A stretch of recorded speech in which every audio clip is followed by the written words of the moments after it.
You're listening to Ka-Pow, the pop culture podcast. Oh my God. Listen up, ragamuffins. We encourage each and every one of you to drink deeply from the cup that is Fair Riverdale. Your hosts, Jordan, Cliff, and Seth. Hello. Brian and Ka-Pow. Welcome to Thistle House. Shove it, Hal.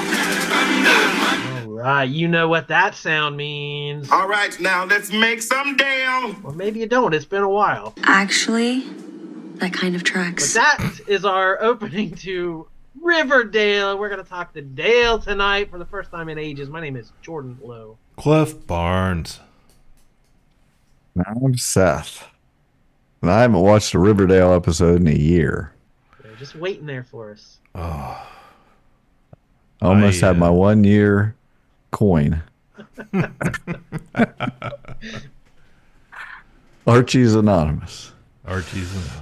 AA. So we on KPP, if you're a new listener in the last year, we have gone through every episode of Riverdale in excruciating detail, and we're not stopping. We might be slow, but we're not stopping. If we go any slower, though, we're not going to finish. That's true. That's true. So what are we on? Well, I mean, I I couldn't even remember. It'd been so long. I had to go back and look. I was like, I have no idea where we left off. So, Season 6, Episode 16, Chapter 111, Blue Collar. Chapter 111 is doing a lot of heavy lifting there. Like, geez, that's a lot of Riverdale. The history, as each line is uttered in this show, I'm just like, oh my gosh, that's ridiculous. It's important. Considering It's everything that's happened. historical. Just like, you know how many people have died in this house? So this episode aired originally May 29th, 2022. Oh my god. There's a Are lot of these people still alive in real There's life? a lot of commercials for the movie Elvis. The movie Elvis was just hitting theaters. Lordy. Commercials? What are you watching this on? And you watch, well, in 2022, I was watching the seed. I was DVRing. Do you have that in your notes or something? Or like, Yes. you have notes for Elf? You write notes for the commercials? I knew how long it was going to be, so I wanted to place this in history. That's how in depth we are. Tell you what, I commercials didn't originally cancel ran. my cable for 2 years because I had 30 episodes of Riverdale on the DVR. I was keeping That's my pretty cable. good. That's pretty good. Oh my gosh! Yes, I had to jump in both feet. I did not know where we had left off. So this was, I did like that part of it, like that I could jump back in. And I'm like, where did we leave? I had no idea what had happened from a year ago when I had watched it, but man, I was right back there. What's it called? It's called Blue Collar. Name of the episode. We get the jug dub. A war's been brewing in Riverdale between in Percival Riverdale, Pickens and Archie Andrews. Between Percival Pickens and Archie Andrews. A conflict between good and evil, or, in this incarnation, between those who work and those who exploit workers. Sounds familiar. Got Uncle Frank and Percival are building a train. What they want to? What? What is the train? What? There's gonna be a lot of that. I'm gonna be like, what? Before we begin construction of my railroad, a few minor details. Fill me in. Is Armageddon's coming to the Dale, right? This is Right. a train, the Souls train of something. Ghost train. Ghost train. The ghost train. Yeah. So say that again. What? Say that again and explain it. We don't want to say too much because it's. Well, don't. Yes. Oh my gosh. I don't. If you dare reveal anything I haven't seen, that will piss me off. No, Yeah. I meant, what am I supposed to know? Like, what did we really get any information? Pops is the site of the final battle between good and evil. So Percival's trying to destroy it. Have some kind of ghost train run right through the heart of Riverdale. Yes. Okay. All right. Good enough. Oh, that would break my heart if you guys freaking say something. So don't get doing that. They're building a train. Wait, at what point? At what point does this become our fault and not your fault? I'm not gonna do this anymore if you guys start revealing shit. I'll tell you that. I'm not taking these extensive notes. They're gonna let the worker. The Fangs and Kevin and Moose or whatever, they all are part of the crew building this thing for some reason. The railroad. Yeah, the railroad. For some reason, they're doing it. Starting today, my company will provide you with all the tools and equipment you require. This rental fee will be deducted from your pay. Our pay, which is actually less than what we discussed, Mr. Mayor. Well, I'm simply responding to fluctuations in the marketplace, Mr. Fogarty. And they, the deal they're making them is you can use their equipment, the city's equipment, I think, but they have to rent it. It's going to take it out of their checks. It's like, this is probably how industry in America is going to be soon. Right, right. Percival has appointed himself mayor. He's mayor, yes. So yes, so he I didn't realize that until the end of this scene. Like, I found out they called him mayor. Oh, okay. And they were less mad about that than I thought they would be. Like, oh, you're gonna make us rent the equipment. Like, what? This is the city. The city should be provided. So it makes no sense. Oh, okay. Then at Pops, Archie is meeting with Cheryl and newer TT, Tabitha Tate. And they're saying that Percival's building the ghost train. Okay, I have that. Get to work. Percival has started construction, which is bad news for us, especially if it's not an ordinary train that he's building. Then Cheryl, you called it a ghost train, which would would dominion over the souls of the living and the dead. Which, of course, one can't just run around saying to people. Hold a dominion of souls and the living and the dead. And I was like, what's going on? But you kind of explained that, I guess. Most of Percival's crew used to work for you, Archie. Can't you convince them to quit? No way. No, a lot of these guys haven't worked in months. They'll take whatever they can get, even if they're being exploited or abused. Which gives Percival the upper hand. For the moment, but now that he's got a crew, he's breaking all the promises that he made to get them to sign up. He's also 100% anti-union. Of course he is. Unions literally unite people, and united people are more difficult to control. And Percival, as we know, is all about control. And Tweed. Percival is anti-union, and you can't control the unionized. So, Archie's saying that he's all about control, and Cheryl said, and Tweed. He's all about Tweed also. So, Cheryl, you always have to put down whatever Cheryl said because she has the good quotes. Still. The best lines. Still, up to as recent as 2022, she has the best quotes. So, I wonder how she's doing nowadays. I haven't seen her for 3 years. I'm finding out. He's trying to break the workers' spirits, their resolve.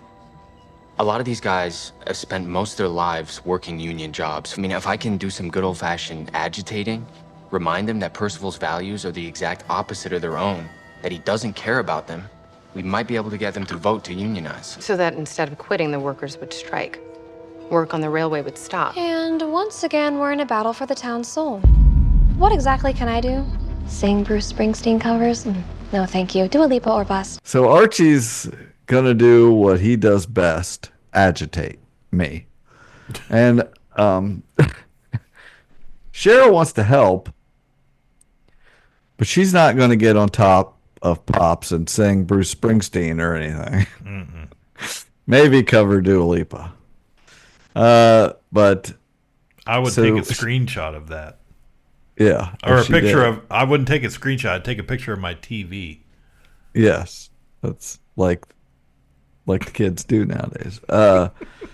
She's going to go and work on the Blossom archives, and hopefully that'll dig something up. Tabitha is suggesting they take Pop's coffee truck down to the work site, to the tracks, and give coffee away. Get the workers come hang out at Resistance HQ, the chocolate shop. It's just so blue collar. This is the most blue collar I can think of. Yeah. And Betty and Poison Ivy Veronica are meeting with some girl, is what I put here, because I couldn't remember who this girl was yet. That's Agent Drake. Love the Drake. Of the FBI. Love the Drake. Yes. I put here, I don't feel bad for not remembering her, because she didn't even know that Veronica was the Lodge of Lodge Rum. She was finding that out in the scene. Oh my god. But the girl used to be an ATF agent. Yeah. She was tracking the Rams jingle jangle operations. That was before she was busting up illegal absinthe rings. I mean, they're everywhere. Right. That's where I got confused. I thought she was someone else, but no, she's the girl from both of those. See, watered down absinthe is legal, but not this poisonous wormwood stuff. So, meanwhile, I put down Veronica's body is a dialysis machine, is what she said. And I finished that sentence and said, like everyone else's. Like we all. Okay. Also, in the middle of this, how dare the thunder call and interrupt Betty while she's at work. She's like, I'm at work. It's like, this is work? You're sitting here talking to I don't even know. They're both FBI agents. Yeah. I mean, they were having work conversations. Yeah, with Veronica. She rushes home though because this is an emergency. But when she gets home, the thunder is just casually there, standing there like, what? It kind of looks like, what are you doing? As Betty hustles upstairs, pulls her gun out to go in her own bedroom, and I put that some dude was in her bed because I didn't know who it was. But hooked up to, I said, oh, he's going to be dialysis. I immediately was like, knew what was going to happen, that Veronica's going to have to fix this guy. Like, it was so obvious. Well, it was shocking because I did remember who he was. I mean, how could we forget? But yeah.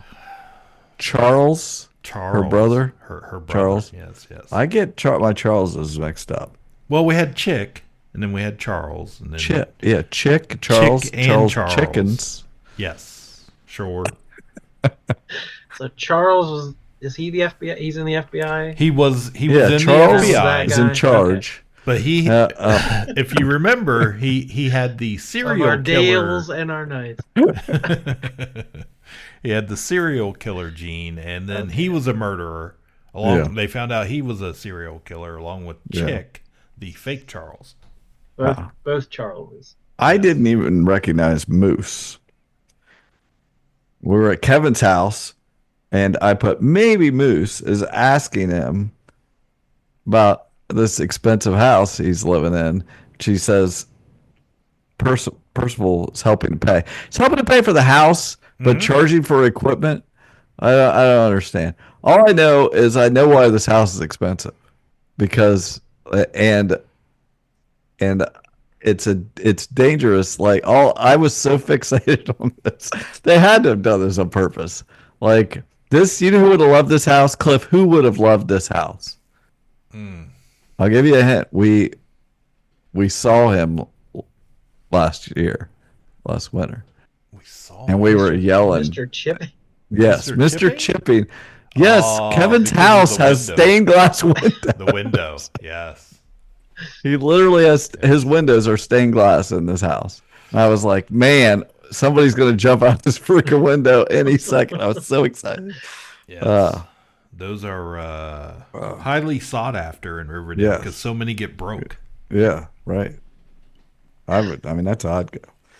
So, Betty's brother has sepsis. And the prison has no room for him, apparently. That's what she said. They spend time together. Let's see.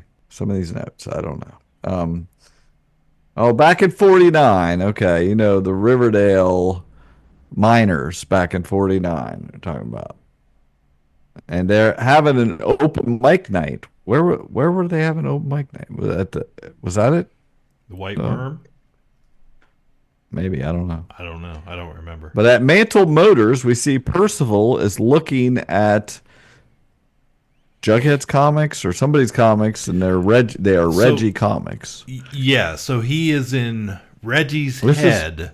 I remember Jughead. When I saw the page ripped out, then I was like, okay, wait a minute. That was when he was taking part out they didn't want Reggie to remember. I can't remember what he didn't want him to remember because I forgot. This is how we visualize the psychic.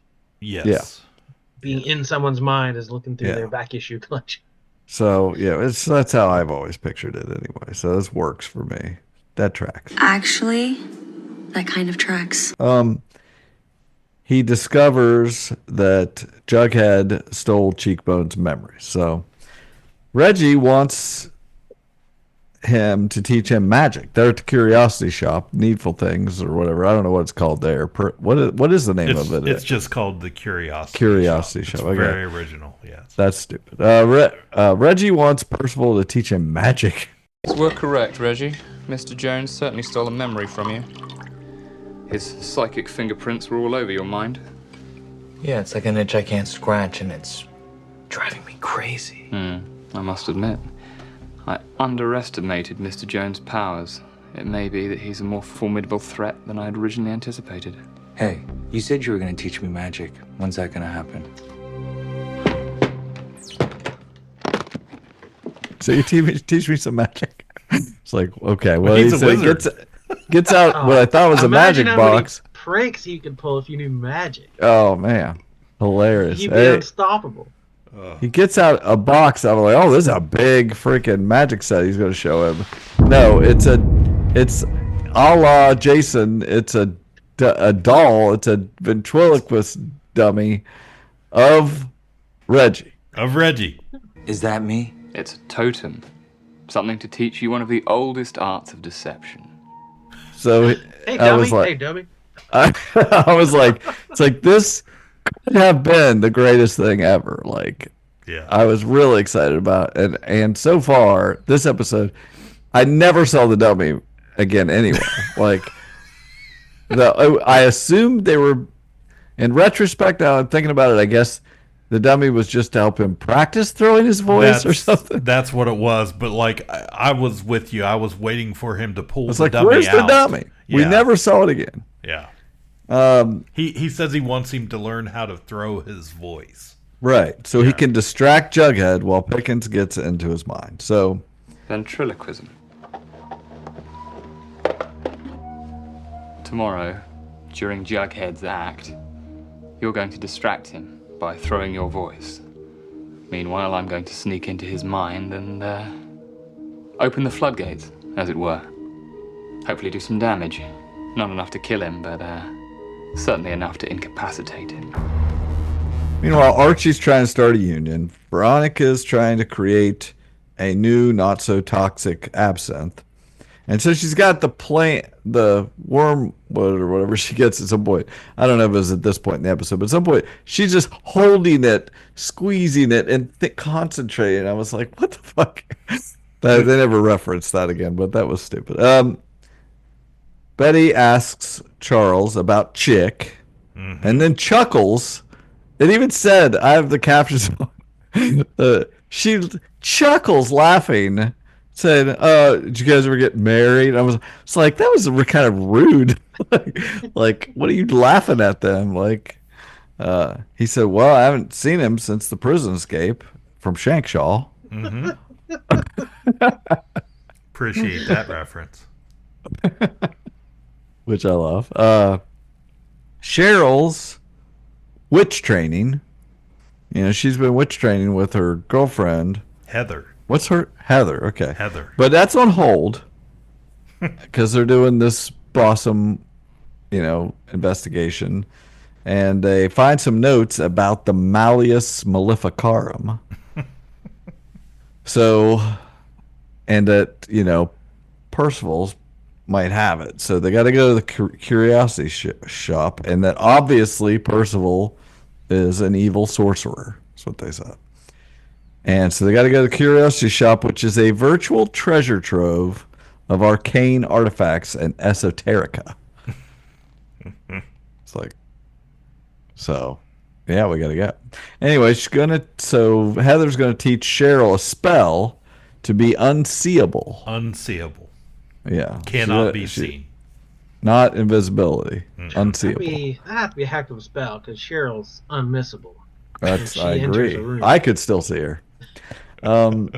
She doesn't need a cloak like Harry Potter or Selena Gomez. She can just bend all she has to do is hold her breath. Hold her breath.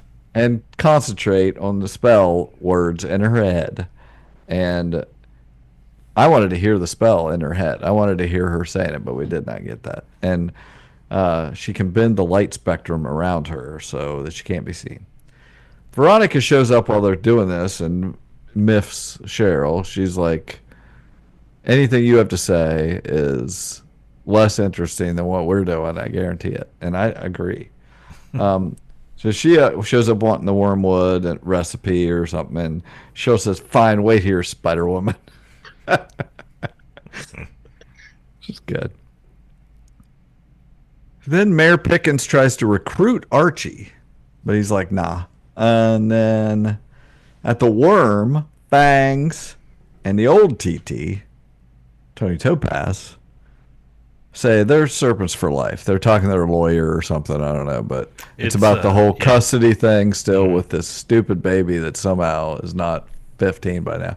I realize that I just didn't watch it for a year, but it feels like it's been a long time.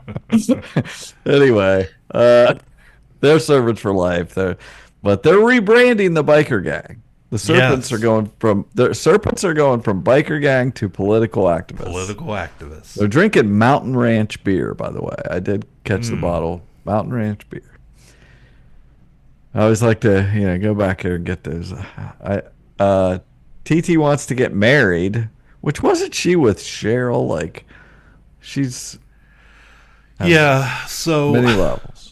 Yeah, it's a lot of levels. But she wants to get married so baby Anthony can have stability, and it's got a side effect. It's also going to look good in their court case because Kev. we don't know who the actual biological father is. Yeah, Kevin or Fangs. because that's the way they want it. They were yeah.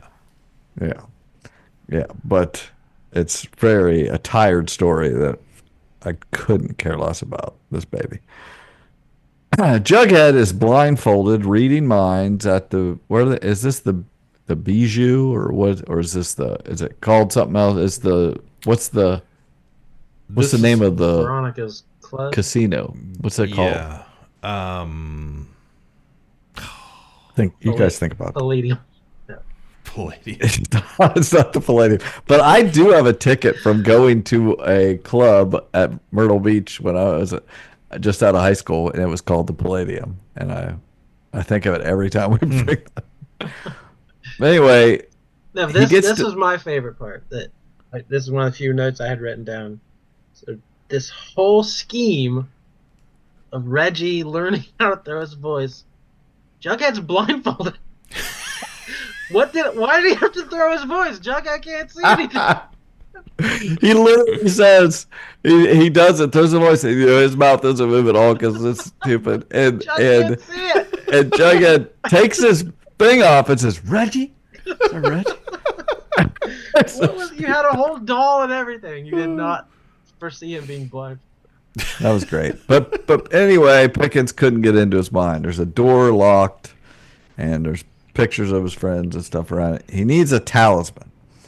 Reggie said, well, of course, we all immediately thought of the beanie.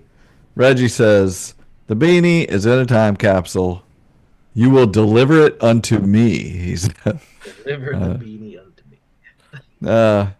So Charles's, Betty's brother Charles's shadow self might have remained dormant had he not killed, or worse, a possum at the Sister Mercy Church when he was a kid. Just like she killed Carmel, Caramel or whatever. Although she claims that was a mercy killing, and she's very upset that he dared compare his killing of a possum with her killing of the cat. You know, at this point, I feel like I've watched her kill that fucking cat as many times as I've seen Batman's parents get killed in some sort of... That's true. Yeah. That's true. And the girl that does it has got to be in high school by now. She was too young to watch Elvis. Yeah. She couldn't get into R-rated movie. Kevin and Fang's getting a fight over the stupid baby is what I put here. They're just eating lunch on the tracks, on their break. Betty tells Archie that she thinks Charles is evil. His evil is what brought him from the inside. I don't know what I mean by that. I don't know. Anyway, she says, they're in Archie's, in the attic, his upstairs, where the bomb was under the bed. It's the first thing I thought every time I'm in that room. But he looks out his window, classic. She looks out the window, classic Betty and Archie thing. Mm-hmm. She looks out the window and looks into her bedroom and sees the thunder trying to smother her brother with a pillow.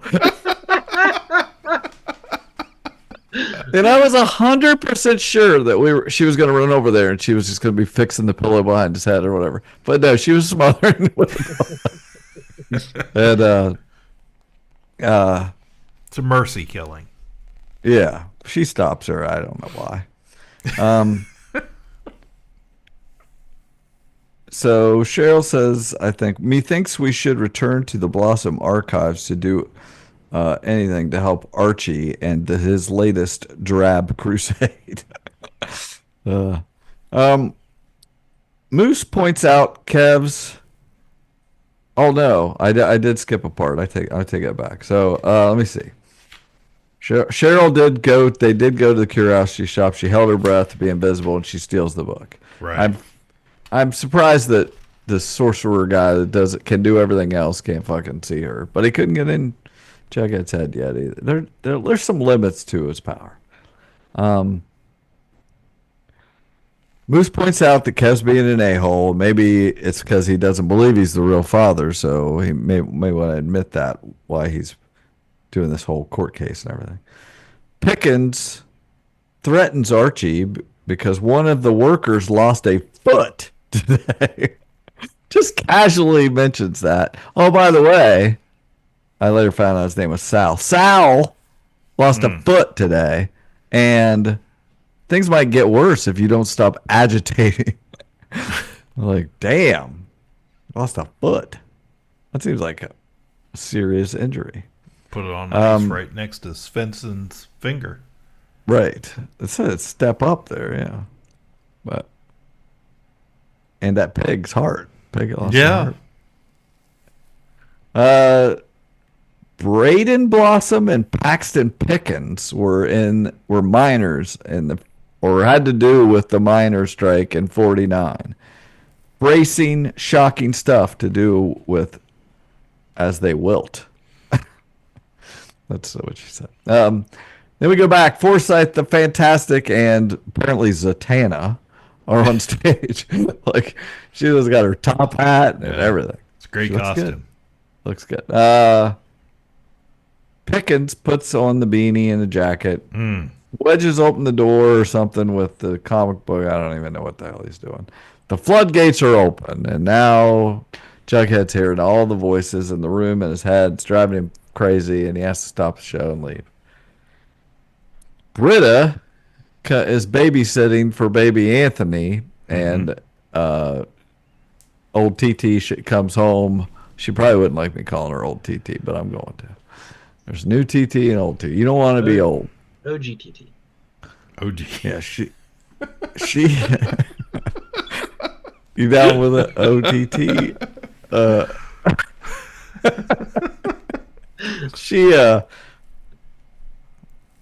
I don't know what I was. Oh, she comes home and says, Kevin, Britta's like, I lost the pacifier, but also, maybe it was around the time Kevin came over, and she's like, Kevin was here, Yeah. Whatever. She's like, it's okay. You didn't do anything wrong. Jughead goes to Pops. And hears voices there, too. He hears everybody talking. And he hears the one guy say, these are the best cheeseburgers in town.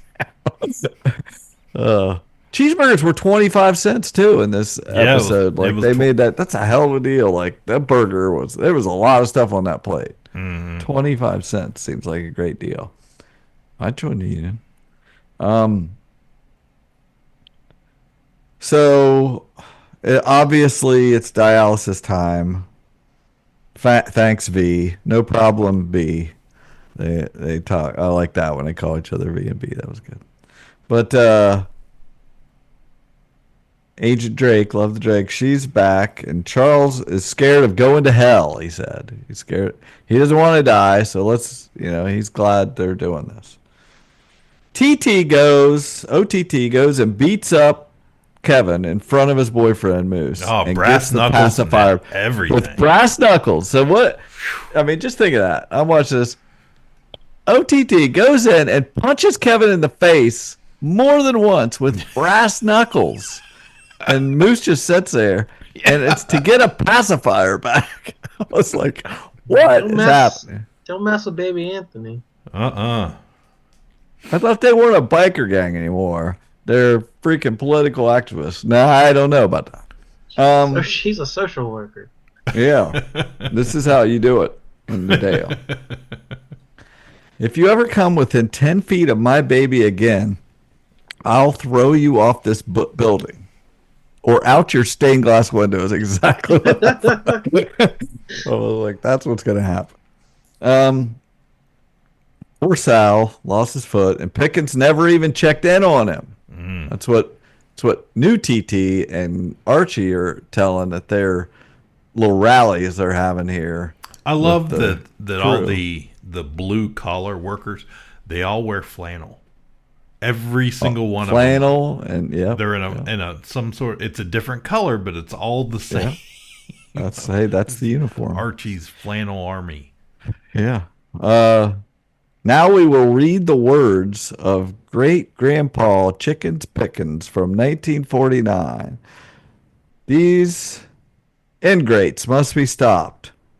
The mules that carry the palladium out of our minds are better than these. Our minds are better than these so-called men. We must break their backs and remind them they belong beneath our heels. That's not word for word, but you get the gist. Elon Pickens. Exactly. A tweet from 1949. Chickens, Elon Pickens.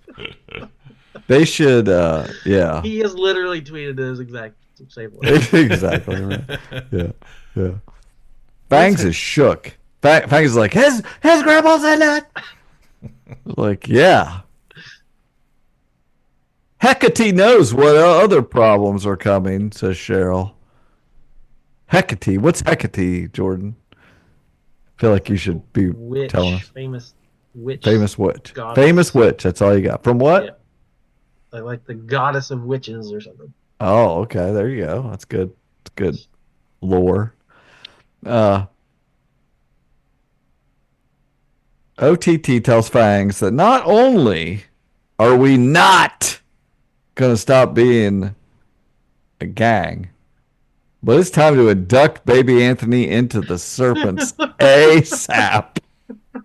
And it's only fitting, as the most well-named serpent, Fangs, you, as his father, should choose his serpent name. Yes. Serpent and don't name. you dare say it, because I don't think I heard it yet. I don't think it's in this episode, so don't say it. I felt like, I don't know, probably because I haven't watched it in forever, but like a serpent named, have we? I mean, we had Sweet Pea and.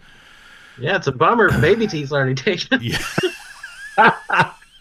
Totally. Yeah, I don't even know. That's good. That would be good if they did that in honor of Baby Teeth. Yeah. Wow, that would be a really good one. Is that, you think Baby Teeth got those when he was got that name when he was a baby? He might have been the like youngest. Old baby. Look at old Baby Teeth. Lost his pacifier. Poor guy's not gonna even have that on his resume anymore. That he was the youngest serpent. Now Baby Auntie's gonna take the record. Yeah. Oh wow, that's true. So, Fang says that would be an honor to name him his serpent name, and yes, I will marry you, so we can look good as his parent. So then they make out, and all I could think about was Cheryl. Thought at one time we had it all. Percival tells Kevin that he's not the father. It's out of the blue. And he knows that because he knows things. That's what he said. He also knows that baby Anthony is Riverdale's greatest hope. There it is. He's the future. But so am I, says Percival. And there can be only one. Highlander. There can be only one. Don't you spoil anything. I want to know. Charles is better now. Betty admits she could have used Veronica earlier, which saved it for me, because I was like, it's so freaking obvious. Well, at least Betty noticed right away and thought, well, we can do this, but I'm not going to do it because I don't like my brother. Yeah. She should have let him get smothered with a pillow. Possum killer. And pushed out a stained glass window. She laughed at his almost gay marriage, which I thought was pretty rude. So why would she save it? So Betty admits she could have used Veronica earlier. Finally did it for her mom and for herself. She said she changed. She did it for everybody. She doesn't want to dwell in the past, but she also would like to catch the TBK kill. And I am like, you forgot. What? We call it the TBK. I don't even know. I don't remember what is going on. But Charles thinks he knows how they can get the drop on him. And I'm like, this has never been resolved in the year I have been watching this. And then I saw the flaw in my logic. That this case just stays stagnant if I don't stay on it. Then we get Moose, Kevin, Percival, and Uncle Frank show up at the tracks. And Archie's there, like that. A nice shot looking up the tracks, and Archie's standing like right in the middle there. And Archie says, the crew's on strike. Mr. Andrews, you haven't seen any real fighting yet. He said rudely, and I thought a little out of line. Have you seen my bear scar? Have you seen my gym that I've fought in many a time? Like, come on. I've seen fighting. Yeah. You see my to-go pancake container? I've been in the shit. He was in a war on a football field. I'm saying. He's in prison. Yeah, he was in prison. His abs set world record. Wait, what more do you want? So after the cure, Veronica felt a little fluey, but she's all right. Betty asks if they can use her club to have a convention for fans of serial killers. And I was like, this sounds familiar. This is a very famous Sandman story. Jughead had to retreat. What did Veronica? She gave him like a transfusion or something? Yeah, she cleaned his blood, basically. She transfused his blood through hers with gist I got. Unless she hugged him like she hugged the freaking... It must have been the blood, because I wrote down, you got 3 pints of Ronnie in you, buddy. Yeah. Yeah. Then... maybe a couple of Monica Posh. Yeah, true. Jughead had to go all the way back to the bunker to not hear voices. And still down there, he is hearing voices there. And now I have a question, because I didn't rewind or anything. But were those voices from the past? Was that them? I thought I heard like familiar things being said. He was hearing voices from the other dimension. from the Veil. Okay, I feel like you know too much. I don't. No.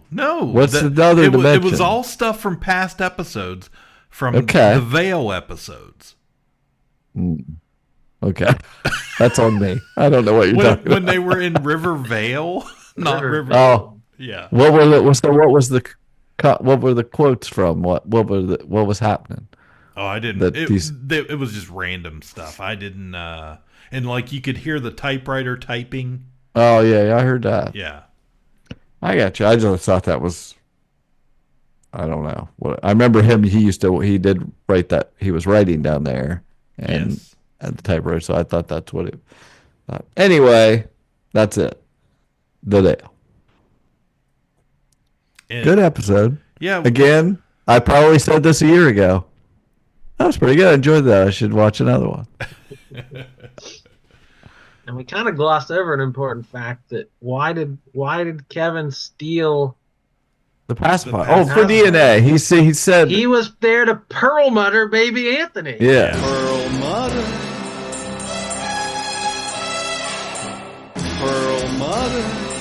So was DNA. Yeah. It all comes back around. Didn't even need it.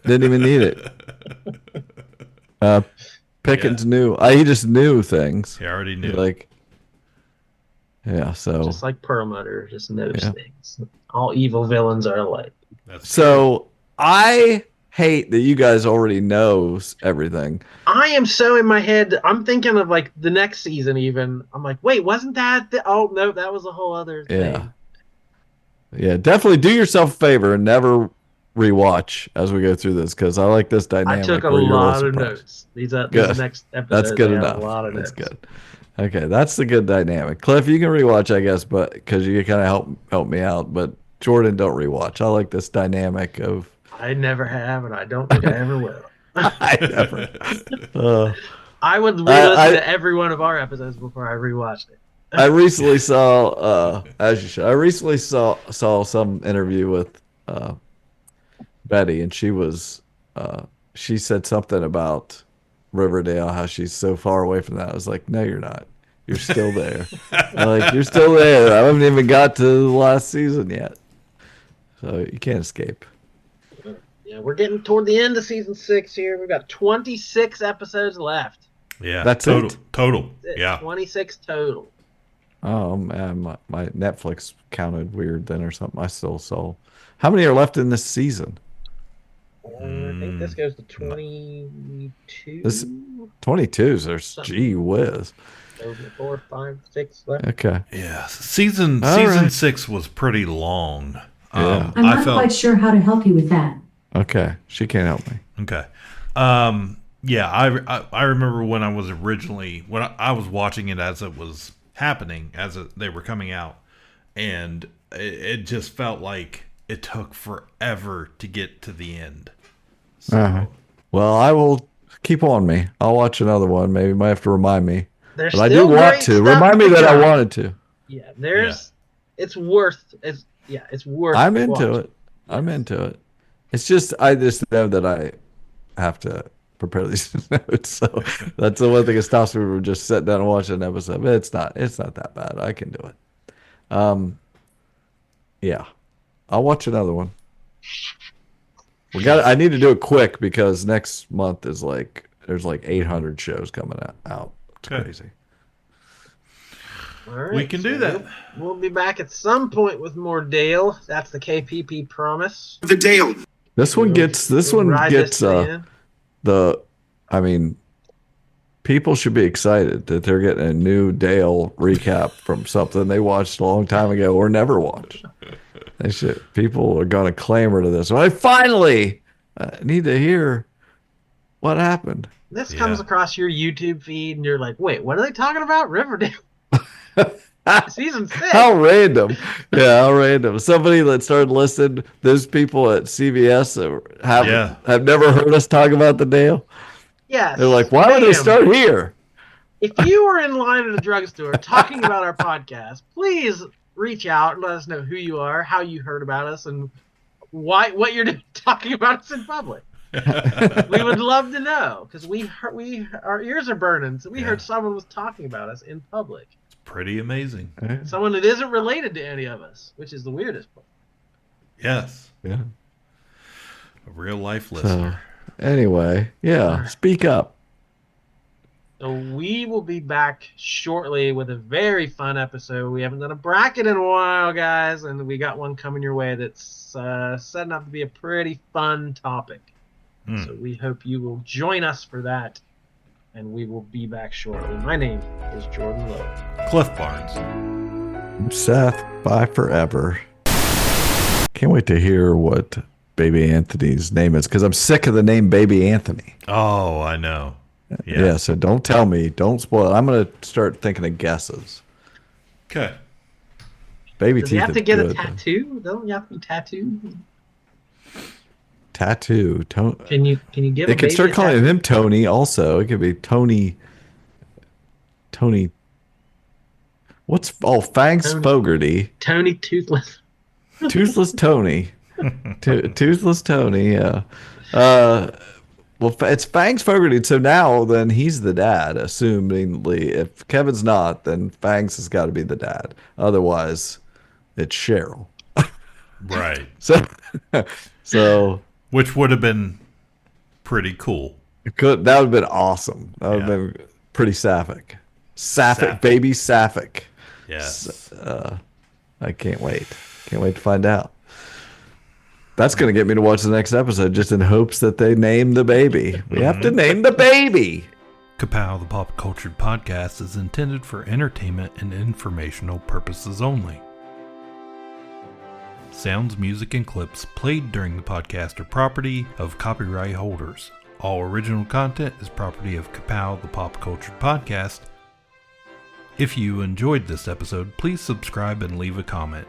KPP can be found on Apple Podcasts, Podbean, YouTube Podcasts, Spotify, and wherever podcasts can be found.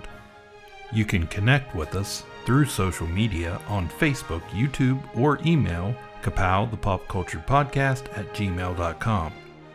Join our Patreon page to help support the show at patreon.com/udownwithkpp for special content and early access to episodes.